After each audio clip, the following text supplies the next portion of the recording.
Hello बच्चों, कैसे हैं आप? उम्मीद करती हूँ आप बढ़िया और एकदम मज़े में होंगे, खुश होंगे और लाइफ को एंजॉय कर रहे होंगे। बिल्कुल बच्चों, खुश रहिए, स्वस्थ रहिए, मस्त रहिए, यही तो जीवन जीने का आधार है। देखिए, जब हम खुश होते हैं तो कार्य भी निपुणता से करते हैं। तो चलिए रहते हैं खुश और बढ़ते हैं अपने अध्याय की ओर। हमारे अध्याय का नाम है बच्चों पानी और पुल। तो प्रस्तुत अध्याय डॉक्टर महीम सिंह द्वारा लिखित एक मार्मिक कहानी है। इसमें लेखक ने भारत पाक विभाजन की त्रासदी का दर्दनाक चित्रण किया है।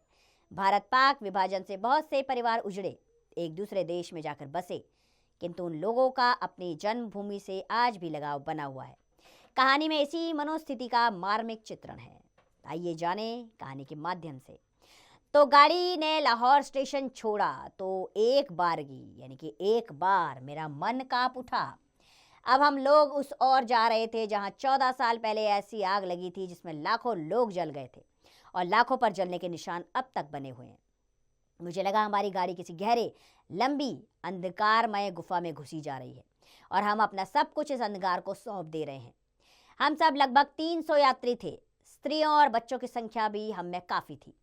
लाहौर में हमने सभी गुरुद्वारों के दर्शन किए। वहाँ से हमें जैसा स्वागत मिला, उससे आगे हम पंजे साहब की यात्रा में किसी प्रकार का अनिष्ट घट सकता है ऐसी संभावना तो नहीं थी, परंतु मनुष्य के अंदर का पशु कब जाग उठे कौन जानता है। यही सब सोचते सोचते मैंने माँ की ओर देखा। हथेली पर मुंह टिकाए, कोहनी को खिड़की का सहारा दिए वह निरंतर बाहर की ओर देख रही थी। खेत कट चुके थे, दूर दूर तक सपाट धरती दिखाई दे रही थी। मुझे लगा माँ की आंखों में से उतरकर यह सपाटपन उनके हृदय में पूरी तरह छा गया है। फिर मैंने अपने डिब्बे के दूसरे यात्रियों की तरफ देखा। उन पर भी गहरी उदासी छाई हुई थी। समझ में नहीं आ रहा था कि एकाएक ऐसी उदासी सब पर क्यों छा गई है। तुम्हें तो यह अच्छी तरह याद होगा, मैंने माँ का ध्यान तोड़ते हुए पूछा। सैकड़ों बार आना जाना हुआ होगा तुम्हारा। माँ मेरी ओर देखकर मुस्कुराई। वह मुस्कुराहट सब कुछ खोकर पाई हुई मुस्कुराहट थी।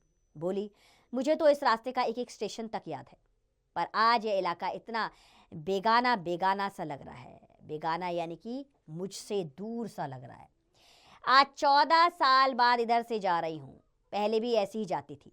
लाहौर पार करते ही अजीब सी उमंग नस नस में दौड़ जाती थी।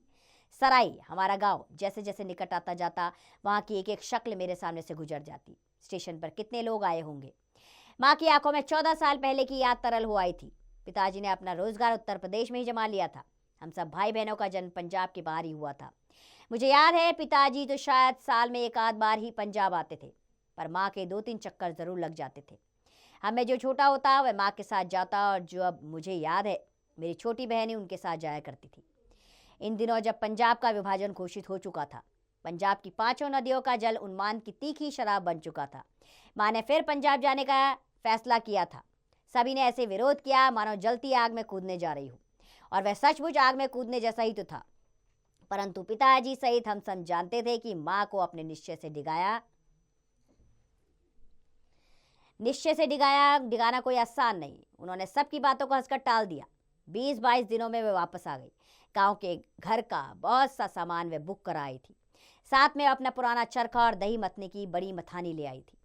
फिर सारे पंजाब में आग लग गई। घर के घर, गांव के गांव और शहर के शहर उस आग में जलने लगे।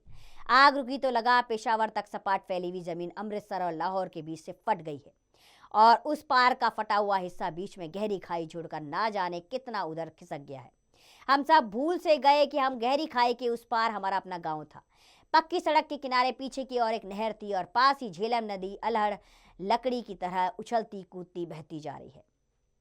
आज मैं माँ के साथ उस खाई पर से गुजरकर उत्तर प्रदेश यानी कि उस प्रदेश की ओर जा रहा था जो कल कितना अपना था आज कितना पराया है। मैं एक पुस्तक के पन्ने पलट रहा था। माँ ने पूछा, यह गाड़ी सराई स्टेशन पर रुकेगी?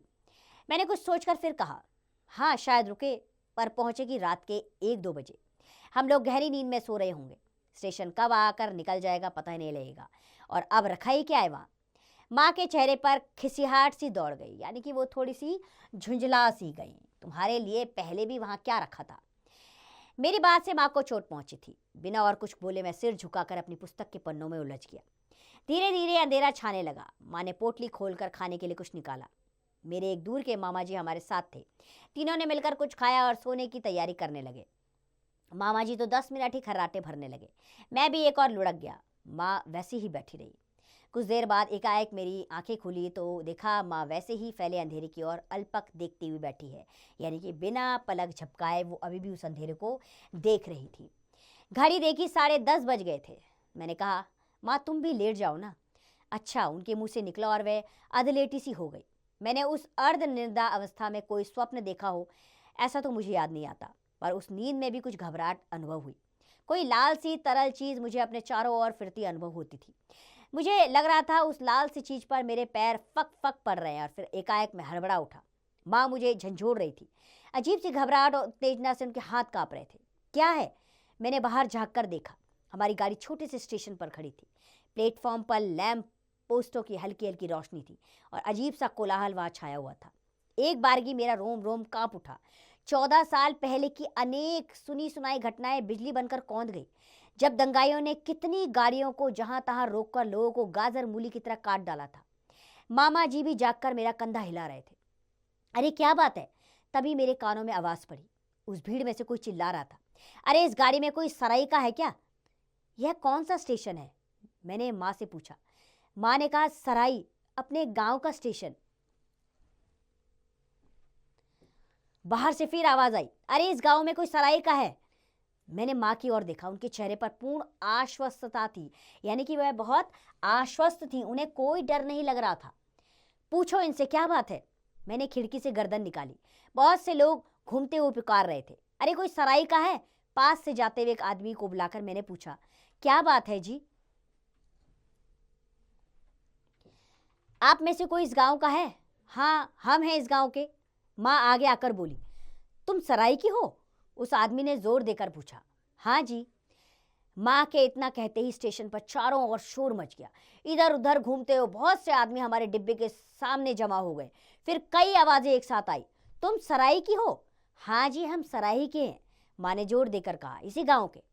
उपस्थित जन समुदाय में एक कोलाहल यानी कि एक शोर सा हुआ। किसी की आवाज आई, तुम किसके घर से हो? माँ ने मेरी ओर देखा। मैंने कहा, मेरे पिताजी का नाम सरदार मूला सिंह है, ये मेरी माँ है। तुम मूला सिंह के बेटे हो? कई लोग एक साथ चिल्लाए। तुम मूला सिंह की बीवी हो? रवेल सिंह की भाभी? कैसे हैं सब? कहते कहते कितने ही हाथ हमारी ओर बढ़ने लगे। लोग हमारे संबंधियों का कुशल क्षेम पूछते हुए अपने हाथ की पोटलियां मुझे और माँ को थमाते जा रहे थे। उनमें बादाम, अखरोट, किशमिश आदि सूखे मेवे बंधे हुए लग रहे थे। मैं और माँ गुमसुम से उन्हें ले लेकर अपनी सीट पर रखते जा रहे थे। देखते ही देखते बर्थ कपड़ों की छोटी छोटी पोटलियों से भर गई। मैं हक्का बक्का ये सब देख रहा था। हक्का बक्का रहना एक मुहावरा है बच्चों, यानी कि आश्चर्य से भर जाना। तो लेखक आश्चर्य में आ गया। माँ अपने सिर का कपड़ा बार बार संभालती हुई हाथ जोड़ रही थी।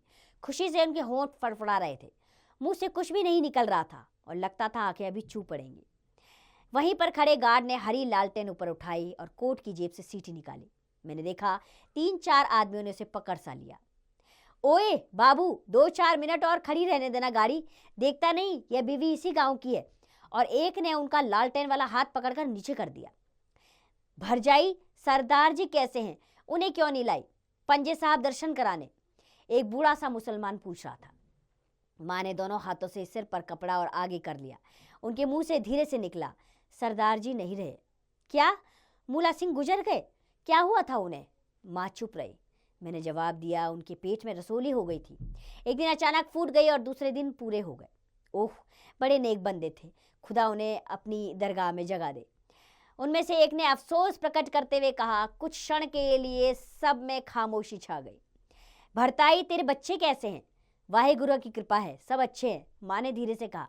अल्लाह उनकी उम्र दराज करे। कई आवाजें एक साथ आई। भरजाई, तुम अपने बच्चों को लेकर यहाँ आ जाओ, किसी एक ने कहा और कितनों ने दोहराया। भरजाई तुम लोग वापस आ जाओ, वापस आ जाओ। प्लेटफॉर्म पर खड़ी कितनी आवाजें कह रही थी, वापस आ जाओ, वापस आ जाओ। मैंने सुना मेरे पीछे खड़े मामा जी कुड़ते हुए कह रहे थे, बदमाश कहीं के, पहले तो मार मार के यहाँ से निकाल दिया, अब कहते हैं वापस आ जाओ।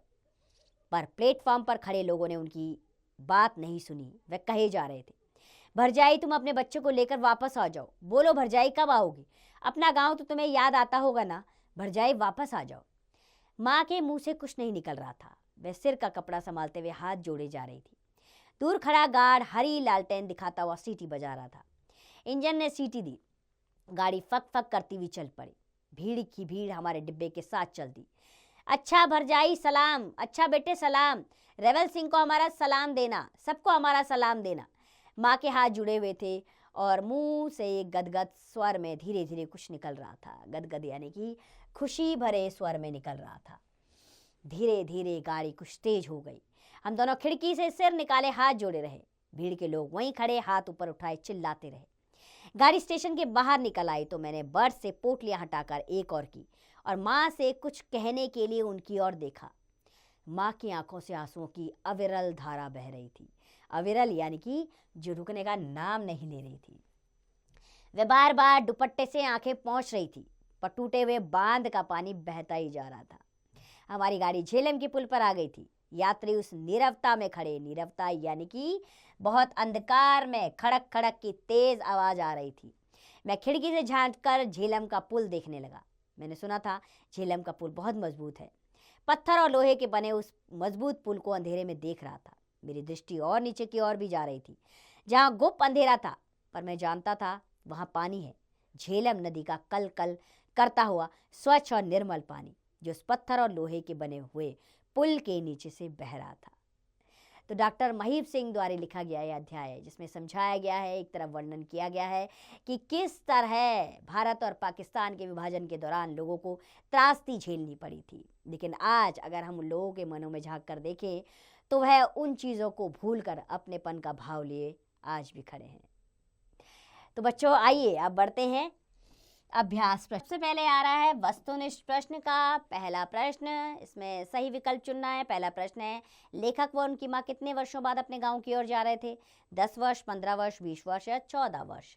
तो वो जा रहे थे तो 14 वर्ष के बाद। ठीक है, इसी प्रकार बाकी के भी प्रश्नों के विकल्प आप स्वयं चुनेंगे। रिक्त स्थान भरिए। इसमें पहला वाक्य है, हम अपना सब कुछ इस डैश को सौंपे जा रहे थे। हम इस अंधकार को सौंपे जा रहे थे। तो यहाँ आप लिख देंगे आप अंधकार। इसी प्रकार बच्चों आप बाकी के भी शब्द इसमें भरिएगा रिक्त स्थान में पाठ के अनुसार। स्वयं कीजिएगा ये कार्य। अब लघु उत्तरीय प्रश्न के पहले प्रश्न पर आते हैं।